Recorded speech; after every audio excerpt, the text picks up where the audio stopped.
अभी अफजल भाई ने भारतीय संस्कृति और भारतीय परंपरा की बात कही है। कहा कि भगवान राम जब लंका गए थे, तमाम सारी चीजें हुई, उसके बाद उन्होंने लंका पे कब्जा नहीं किया।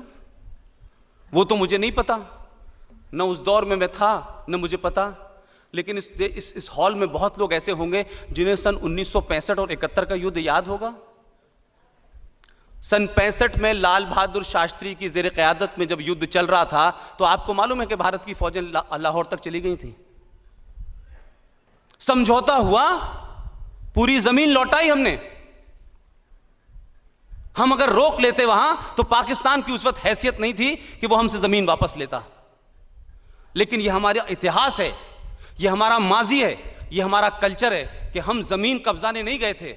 हम इसलिए गए थे कि आपने धोखे से हमारे ऊपर हमला किया और आपको सबक सिखाना था। सबक सिखाने के बाद हम वापस आ गए। सन 71 के अंदर, सन 71 में जिस पाकिस्तान को टू नेशन थ्योरी पे बनाया गया कि साहब हिंदू और मुसलमान एक साथ नहीं रह सकते, इनका कल्चर एक नहीं है, और ये हिंदू मेजॉरिटी में है, ये मुसलमानों पे कब्जा कर लेंगे, अपना गुलाम बना लेंगे, इसी बात पे तो बनाया गया था। ये तो टू नेशन थ्योरी थी।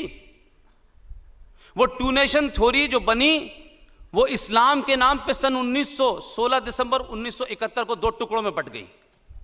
और पता चला कि कुछ पंजाबियों ने, और जो हिंदुस्तान से नफरत करते थे, उन लोगों ने बंगाल के एक आदमी को जो चुनाव जीत गया था, उसको पाकिस्तान की कमान देने से इसलिए मना कर दिया कि ये वो नहीं है, ये तो कुछ बंगाली टाइप का मुसलमान है, इसकी तो भाषा में कुछ संस्कृति आती है, लिहाजा हम इसे बनने नहीं देंगे। और एक मूवमेंट खड़ा हुआ और सन 1971 को पाकिस्तान से ईस्ट पाकिस्तान टूट करके बांग्लादेश बन गया। ये मजहब के नाम पे जो मुल्क बनाया था और ये कहा गया कि दो एक साथ नहीं रह सकते, वो 71 के अंदर चित हो गया। 93,000 फौजी उनको पकड़ा गया, सरेंडर कराया गया। भारत ने उस दौर के भारत की बात कीजिए जब भारत भी बहुत गरीब था, जब अनाज बाहर से आया करता था। उन 95 करोड़ लोगों को महीनों खाना खिलाया, किसी के हाथ पैर नहीं काटे। ये हमारी संस्कृति थी। और आपकी संस्कृति क्या थी कि भारत और पाकिस्तान के बीच में कारगिल का युद्ध हुआ, एक फौजी रह गया पाकिस्तान के अंदर। मैं कैप्टन कालिया की बात कर रहा हूं। उसकी आंखें, उसके गुर्दे, उसके शरीर के हर अंग को निकाला और वापस भेज दिया। यह आपकी संस्कृति है, यह आपका कल्चर है, यह आपका माजी है। हमें बता रहे हैं आप भारत के लोगों को मानवता सिखा रहे हैं। आप हमें मानवता का पाठ पढ़ा रहे हैं। हमने तो नहीं पूछा कि जो लोग ताजमहल के लिए सुबह से शाम तक परेशान हैं कि हम यहां से जाएंगे, पता नहीं कहां जाएंगे, पता नहीं उन्हें कहां जाएंगे। सन 47 में भी कुछ लोग गए थे, बोले हम जब जाएंगे तो ताजमहल भी ले जाएंगे, कुतुब मीनार भी ले जाएंगे। उन लोगों से जरा पूछिए, इस्लाम के मानने वाले हैं, कुरान शरीफ का सुबह शाम हवाला देते हैं, कौन लोग हैं जो ताजमहल के मकबरे के लिए हिंदुस्तान को तोड़ने पे तुले हैं? ये वो लोग हैं जिन्होंने मोहम्मद साहब की बेटी फातिमा की कब्र के चिथड़े उड़ा दिए। कौन लोग हैं ये?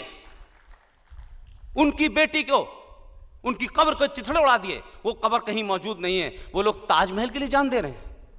मैंने आजमगढ़ में भी कहा था, मैं फिर दोबारा कह रहा हूं, इस्लाम के अंदर बुत परस्ती के खिलाफ है। इस्लाम बुत परस्ती नहीं हो सकती, उसी के खिलाफ एवोल्यूशन हुआ था इस्लाम का।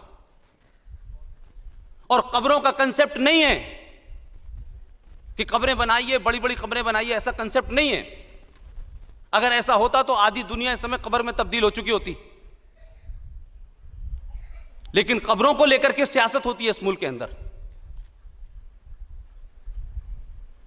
मोहम्मद साहब की कब्र देखिए किसी ने? कहीं है कब्र?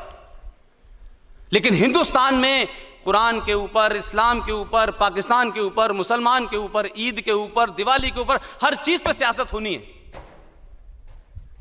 हमारे मुल्क में 20 करोड़ के आसपास मुसलमान हैं, तब भी वो लोग वो हमसे पूछ रहे हैं कि आपके मुल्क के अंदर हिंदू मुस्लिम दंगे होते हैं। अरे दंगे भी होंगे, हिंदू मुस्लिम में भी झगड़ा होगा, हिंदू हिंदू में भी झगड़ा होगा, हर तरीके का झगड़ा होगा। क्यों, इंसान नहीं हम? लेकिन झगड़ा बंटवारे के लिए नहीं होता हमारे हिंदुस्तान में। बंटवारे के वक्त जितने हिंदू पाकिस्तान में थे उसमें 0.1 रह गए। ये वो लोग हैं, वो भारत के दंगों पे बात करेंगे, वो भारत के मुसलमानों को बताएंगे कि तुम पाकिस्तान के साथ तुम्हें अपनी अपनी हुब्बुल वतनी दिखानी चाहिए, क्योंकि हम इस्लामिक मुल्क हैं और ये हिंदुओं का मुल्क है, इसलिए इनके साथ हुब्बुल वतनी नहीं होनी चाहिए। ये दो तरफा बात होगी। इसलिए भारत के मुसलमानों से मेरी गुजारिश है, बार बार मैं कहता हूं, जिस दिन भी भारत के 25 करोड़ मुसलमान 2 रकात एक्स्ट्रा पढ़ लेंगे उस दिन पाकिस्तान समाप्त हो जाएगा। आप 2 रकात पढ़िए कि आज हमने लानत भेजी पाकिस्तान के ऊपर। पाकिस्तान जिंदा इसलिए है कि आप खामोश रहते हैं और आपकी खामोशी से उसको लगता है कि बड़ा जुल्म हो रहा है, हमारा मुसलमान भाई बोल नहीं पा रहा है, उसको मारा जा रहा है, उसको लूटा जा रहा है। जिस दिन आपको लगेगा कि हम इस मुल्क में रहे हैं, लड़ेंगे भी, मरेंगे भी, आपस में सब कुछ करेंगे, लेकिन हमें तुम्हारी सिंपैथी की जरूरत नहीं है, उस दिन हिंदू मुस्लिम का झगड़ा नहीं, पाकिस्तान से खत्म हो जाएगा।